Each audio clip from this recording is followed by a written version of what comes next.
Good morning 7th class. हम अपना 9 chapter percentage आगे कंटिन्यू करेंगे। ठीक है, यहाँ पर हम देखेंगे profit percent and loss percent. अभी हमने profit, cost price, selling price, loss ये निकाला था। यहाँ पर हम profit percent and loss percent देखेंगे।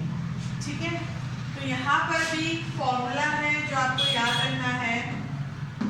गेन परसेंट, गेन मतलब प्रॉफिट कितना है, गेन कितना हुआ, ये हमेशा कॉस्ट प्राइस में निकलेगा इनटू 100। ठीक है, और वैसे ही लॉस परसेंट, लॉस कितना हुआ, कॉस्ट प्राइस में भी लॉस आएगा और परसेंटेज के लिए हम 100 से मल्टीप्लाई करेंगे। ठीक है, सिंपल सा फॉर्मूला है, याद रखना है इसे और क्वेश्चन को अच्छे से समझना है कि उसमें क्या पूछा है, हमें क्या निकालना है। हम एग्जाम्पल करेंगे, उसके अकॉर्डिंग ही सारे क्वेश्चंस एक्सरसाइज में रहते हैं, हम फिर वो इजीली कर पाएंगे। ठीक है, एग्जाम्पल फर्स्ट पेज नंबर 132 पे हम देखते हैं। Ramesh bought a second hand car for ₹57,100. He sold his car for ₹70,000. Find his net profit and profit percent. अब यहाँ पर क्या है कि रमेश ने एक कार खरीदी सेकेंड हैंड, उसका कॉस्ट प्राइस क्या है ₹57,100। ठीक है, फिर उसने वही कार बेच दी कितने में, ₹70,000 में। अब यहाँ पर हमें दिख रहा है कि यहाँ पे प्रॉफिट हुआ है, तो प्रॉफिट हम इसको कैसे निकालेंगे, नेट प्रॉफिट कैसे निकालेंगे, selling price minus cost price, ये आपको स्टेप करने हैं पूरे। ठीक है, उसके बाद सेलिंग प्राइस कितने हैं 70,000 माइनस 57,100। ठीक है, तो इसका आ गया हमारा आंसर 12,900। ठीक है, अब हमारे पास फॉर्मूला क्या था, profit percent is equal to profit upon cost price into 100। अब यहाँ पर प्रॉफिट कितना आ रहा है 12,900, कॉस्ट प्राइस कितनी थी 57,100 इंटू 100। ठीक है, अब इसको आप सॉल्व कर लेंगे तो ये इसका आंसर आ रहा है 22.59%। ये यहाँ पर जहाँ भी अगर मैंने आगे क्वेश्चन में जब वर्कशीट आएगी उसमें अगर ऐसे डायरेक्ट लिखा है तो प्लीज आप लोग यहाँ पर रफ वर्क कर लीजिए। आप लोग ना वीडियो देखते हैं ना कुछ करते हैं, जैसे वर्कशीट में दिया एज इट इज करके दे देते हैं मुझे। आप लोगों को वर्कशीट में आपकी कॉपी में वहाँ पे स्पेस है, वहाँ पे आप रफ वर्क करिए। ओके, तो खुद पता चलेगा कि निकालना कैसे है। डिवाइड पूरा और सब मुझे मल्टीप्लिकेशन, डिवाइड, रिड्यूस सब दिखना चाहिए यहाँ पर। ओके, तो ये हमारा आ गया प्रॉफिट परसेंट। ओके, अब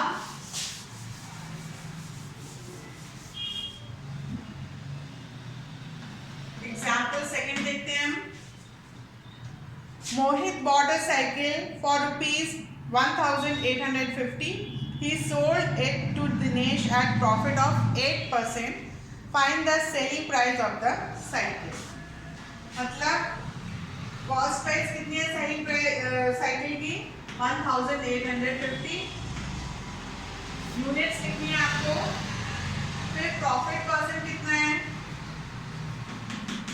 8%। ठीक है, find the selling price of the cycle, हमें क्या निकालना है, सेलिंग प्राइस निकालनी है। आप इस हिसाब से जो जो आपको दिया है वो लिख लेंगे, जो निकालना है वो लिख लेंगे, तो आपके दिमाग में ये रहेगा कि मुझे क्या निकालना है, क्या फॉर्मूला लगेगा। समझ में आ रहा है? एक आप अपना ये स्टेटमेंट बना लीजिए, क्या दिया है क्या निकालना है, तो उससे आपका और इक्वेशन सॉल्व करने में इजी हो जाता है। ठीक है, अब हमारे पास फॉर्मूला क्या है,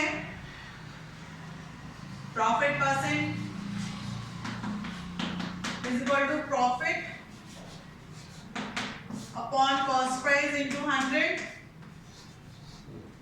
ठीक है, यहां पर हमें क्या निकालना है, सेलिंग प्राइस निकालनी है। तो अब हम क्या करेंगे, 8% ऑफ 1850, इसी पर इसको 8% प्रॉफिट हुआ, तो इसका हमने 8% निकाला तो कितना हुआ, 8/100 इंटू 1850। ये हमने कट करा और इसको जब हमने सॉल्व किया तो इसका आंसर आ रहा है 148। ठीक है, तो प्रॉफिट कितना आ रहा है, अभी इसका आ रहा है प्रॉफिट 148। ये जो प्रॉफिट है ये सेलिंग प्राइस में जुड़ेगा। अब selling price cost price plus profit, क्या हमने पिछली बार देखा था, तो कॉस्ट प्राइस कितनी है 1850 प्लस प्रॉफिट हमारा कितना आया 148, इसको ऐड हमने कर दिया तो सेलिंग प्राइस उसकी 1998 रुपीज। समझ में आ रहा है, यहाँ पर हमें सेलिंग प्राइस निकालनी है, पर हमें यहाँ पर फॉर्मूला जो हमारे पास प्रॉफिट परसेंट वाला है उसमें सेलिंग प्राइस कहीं नहीं है, तो हम पहले क्या निकालेंगे, 8% ऑफ कॉस्ट प्राइस जो इसका दिया हुआ है वो हमने निकाला, तो हमारा प्रॉफिट आ गया 148, मतलब 1850 पर उसको 8% प्रॉफिट है, तो उसका टोटल जो प्रॉफिट है नेट प्रॉफिट कितना आ गया 148। अब हमें जो पिछले वाले फॉर्मूले, इसके फॉर्मूले सारे याद करने ज़रूरी हैं। उस फॉर्मूले में हम सेलिंग प्राइस हमें निकालना है, कॉस्ट प्राइस हमारे पास है, नेट प्रॉफिट हमारे पास आ गया, हम दोनों को ऐड कर देंगे तो वो हमारा सेलिंग प्राइस हो गया। समझ में आ रहा है, यह हमेशा याद रखना है कि अगर हमें प्रॉफिट हो रहा है तो कॉस्ट प्राइस से सेलिंग प्राइस ज़्यादा होगा। ठीक है, तो इस तरीके से हम इसको अपना जो भी दिया है वो निकालेंगे। सारे फॉर्मूले ये नहीं, इसमें तो ये है नहीं, ये सेलिंग प्राइस है नहीं, अब कैसे निकालेंगे, जो हमने पिछले वाले जो फॉर्मूले हैं जो करे हैं उनको भी हमें याद करके आगे कंटिन्यू करना है। Okay,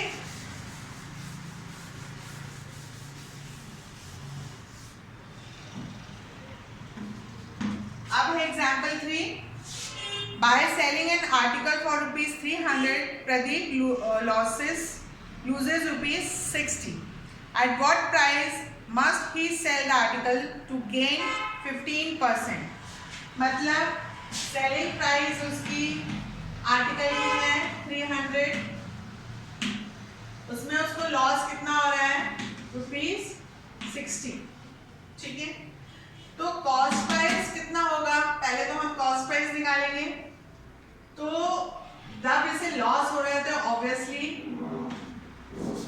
cost price is equal to selling price plus loss, तो सेलिंग प्राइस 300 है और लॉस 60 है, तो कॉस्ट प्राइस कितना हो गया 360, मतलब उसने कोई चीज 360 में खरीदी होगी और 300 में बेची होगी, तभी उसे 60 का लॉस हो रहा है। ठीक है ना, अब हमें क्या निकालना है यहाँ पर, at what price must he sell the article to gain 15%, मतलब उसे 15% का गेन हो तो वो आर्टिकल को किस रेट पे बेचेगा, तो 15% गेन टोटल इनटू 360। ठीक है, तो हमने इसको सॉल्व कर लेना है।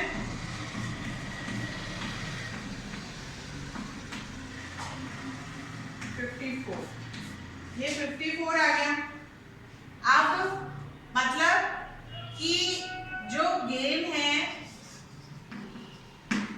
वो 54 रुपीज आएगा, और अब उसका जो न्यू सेलिंग प्राइस है, पहले तो उसे लॉस हो रहा था, उसे जो न्यू सेलिंग प्राइस है वो 360 प्लस 54 इक्वल टू 414 रुपीज।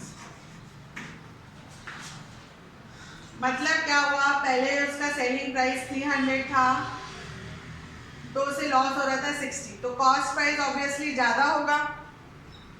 अब उसका गेन 50% होना चाहिए 360 पर, ठीक है। तो 15% 360 में 54 रुपीज़, तो अब जो उसे 15% गेन होना चाहिए तो उसका टोटल सेलिंग प्राइस कितना होगा, न्यू सेलिंग प्राइस बन जाएगा 360 प्लस 54। तो जब वो उस आर्टिकल को 414 रुपीज़ में बेचेगा तो उसे 15% का प्रॉफिट होगा, ठीक है। तो ये थोड़े से डिफिकल्ट लग सकते हैं, पर आप ध्यान से करेंगे तो आपको इजी लगेगा, ठीक है। फिर है example 4। A fruit seller bought 100 bananas for ₹40. Out of them, 20 bananas were spoiled and thrown away. He sold the remaining bananas at a profit of 10%. Find the selling price of the banana. अब यहाँ पर क्या है कि cost price of 100 bananas हो गया ₹40, मतलब 100 बनाना उसने खरीदे हैं 40 रुपीज में। प्रॉफिट दिया हुआ है कि 10%, आगे दिया हुआ है प्रॉफिट, ठीक है। तो टोटल प्रॉफिट हो गया 10% ऑफ ₹40, 10/100 into 40, 4 रुपीज का उसे प्रॉफिट हुआ। पर अब क्या हुआ कि 100 बनाना में से 20 बनाना खराब हो गए, तो 80 बनाना बचे।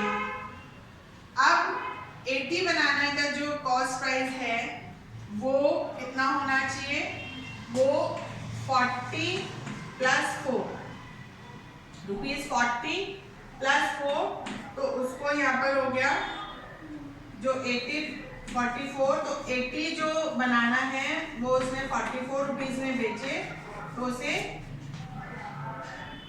प्रॉफिट होगा। और ये जो 80 बनाना का जो सेलिंग प्राइस है वो ₹44 होगा। समझ में आ रहा है? यहाँ पर ये सेलिंग प्राइस ऑफ 1 बनाना नहीं निकालना है, आगे दिया हुआ है। यहाँ पे सेलिंग प्राइस निकालनी है कि 100 में से जब 20 बनाना खराब हो गए तो 80 बनाना की सेलिंग प्राइस क्या होगी। तो उसने 100 जो बनाना थे वो 40 रुपीज में खरीदे, उसको प्रॉफिट हुआ था 4, और तब 80 खराब हो गए हैं तो 80 का उसको जो टोटल प्रॉफिट और जो उसने खरीदे हैं उसमें जोड़ देंगे, तो उसको उसने 44 रुपीज में उसको 80 बनानास को बेचा। यहाँ पर सेलिंग प्राइस ऑफ 1 बनाना दिया हुआ है, हमें यहाँ पर एक बनाना का नहीं निकालना है, जो उसे रिमेनिंग बनाना बेचे हैं उनकी सेलिंग प्राइस निकालनी है, ठीक है। तो ये हो गई ₹44। अब ये वाला जो एक एग्जाम्पल 5 है, ज़्यादातर एग्जाम में आता है, तो आप इसको बहुत ध्यान से देखेंगे क्या है। A grocer buys egg at 10 for ₹8 and sells at 8 for ₹10. Find his gain or loss %. मतलब कि एक आदमी ने 10 एग लाए, वो बेचे 8 रुपीज में, तो कॉस्ट प्राइस 10 एग के 8 है, तो एक एग का कितना हो गया 8/10, ये कॉस्ट प्राइस हो गई, ठीक है। 10 एग्स की 4/5 रुपीज, ठीक है। फिर sell at 8 for ₹10, selling price 8 बनाना की 10 है, तो 1 बनाना की 10/8, तो ये क्या हो गई 5/4, ठीक है। अब हमें यहाँ पे क्या दिख रहा है, सेलिंग प्राइस ज्यादा है 5/4, सेलिंग प्राइस ज्यादा है कॉस्ट प्राइस से, तो उसे क्या हो गया, प्रॉफिट हो गया। तो अब हम प्रॉफिट कैसे निकालेंगे, selling price minus cost price, ये कॉस्ट प्राइस है, ठीक है। तो ये आ जाएगा जब हम सॉल्व करेंगे तो ₹920, ठीक है। अब हमें क्या निकालना है, प्रॉफिट परसेंट निकालना है। प्रॉफिट परसेंट निकालने के लिए हमारा फॉर्मूला रहेगा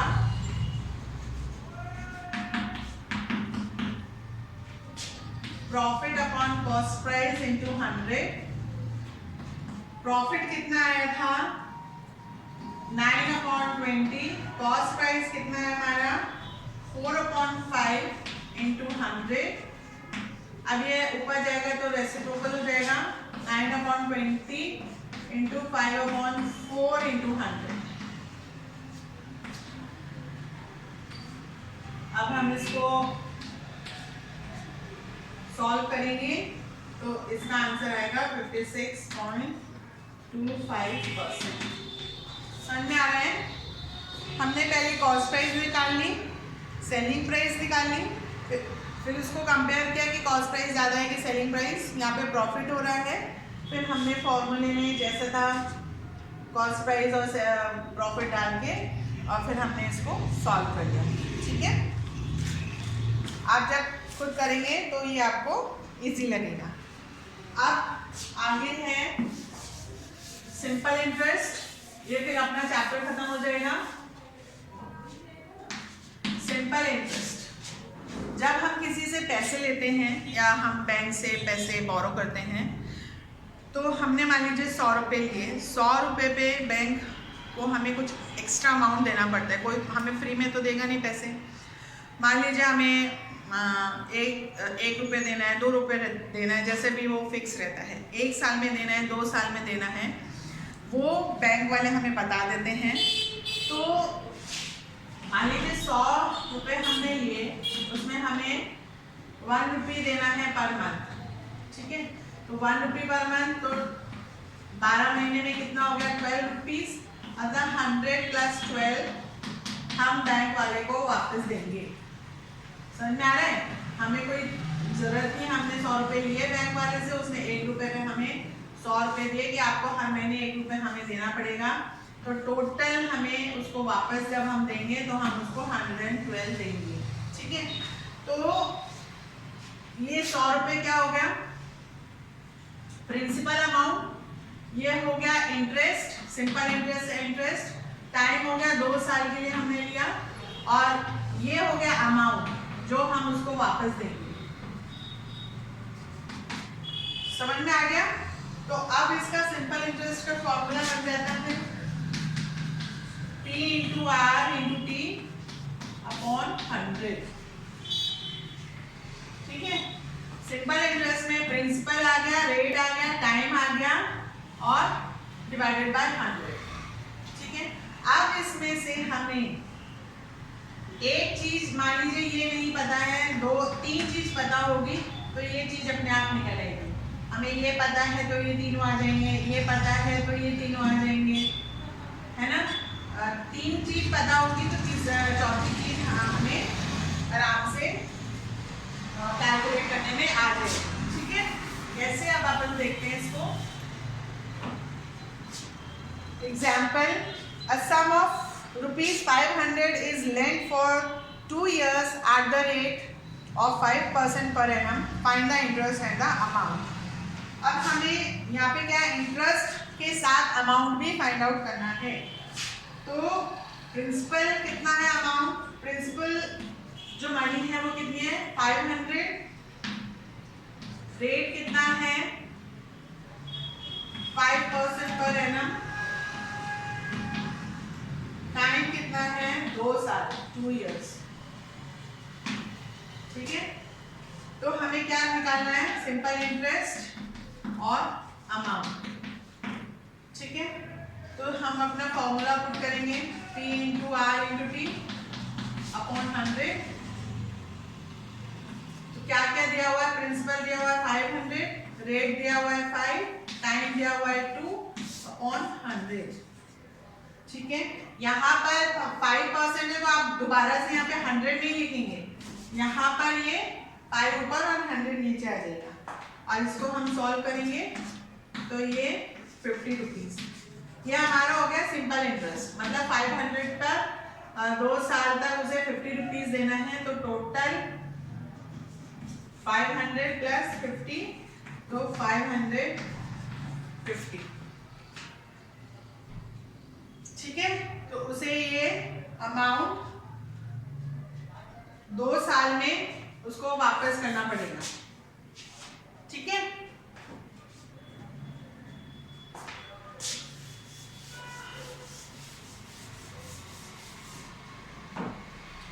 फिर you have ₹2,400 in your account and interest rate is 5% per annum. After how many years would you earn ₹240 as interest? मतलब अभी पिछले वाले एग्जाम्पल में उसे 5 रुपीज पर मंथ देना था, तभी वो पूरा साल भर का आता 50 रुपीज। ठीक है, यहाँ पर प्रिंसिपल है एग्जाम्पल 2 में 2,400, रेट है 5% पर एनम, सिंपल इंटरेस्ट दिया हुआ है ₹240। अब जो हमें दिया हुआ है वो फॉर्मूले में पुट कर देंगे हम। टाइम निकालना है 100, तो अभी क्रॉस मल्टीप्लाई हो जाएगा 240 × 100। जो चीज हमें दी है वो इसके नीचे आ जाएगी और टाइम यहाँ पर रहेगा। ठीक है, अब हम इसको सॉल्व करेंगे। 5 4 20, 5 8 40, तो ये आ गया 2 इयर्स। समझ में आ रहा है? यहाँ पर हमें टाइम निकालना था, तो टाइम हमने यहाँ पर रखकर बाकी जो चीज हमें पता थी वो हमने आपस में पोजीशन चेंज करके उसको सॉल्व कर लिया। ये हम पहले कर चुके हैं, ये मैं डिटेल में नहीं जाऊंगी। ओके,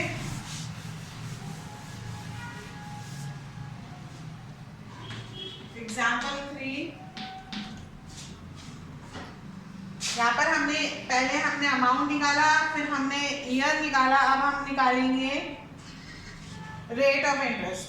ठीक है, What rate gives ₹280 at an interest on a sum of ₹56,000 in 2 years? मतलब यहाँ पे प्रिंसिपल अमाउंट कितना हो गया 56,000 टाइम 2 years, सिंपल इंटरेस्ट ₹280। ठीक है, अब हमें रेट निकालना है। सिंपल इंटरेस्ट प्रिंसिपल अमाउंट डाल दिया हमने, उसकी जगह रेट इंटू 2/100। सेम हम इसको क्रॉस मल्टीप्लाई करेंगे 5600 0 × 2 = रेट। अब हम इसको सॉल्व कर लेंगे, तो हमारा रेट आ रहा है यहाँ पर सॉल्व करके 0.25 रेट पर 56,000 2 इयर्स में 280 रुपीज हम इसको बैंक वाले को वापस देंगे। ठीक है, अब ऐसे करके जो भी हमें निकालना है आप क्रॉस मल्टीप्लाई करके उसको निकाल सकते हैं, और बस हमें फॉर्मूला याद रखना है तो हमें कोई भी डिफिकल्टी नहीं आएगी। ठीक है, बाकी सेम वो है जो निकालना है जैसे हम निकाल चुके हैं। और आप लोग प्लीज़ अपनी तैयारी शुरू कर दीजिए, एग्ज़ाम के लिए जनवरी में एग्ज़ाम होंगे, और सारे क्वेश्चंस करते रहिए, जो डिफ़िकल्टी होगी आप मुझसे पूछ सकते हैं। Okay, have a nice day.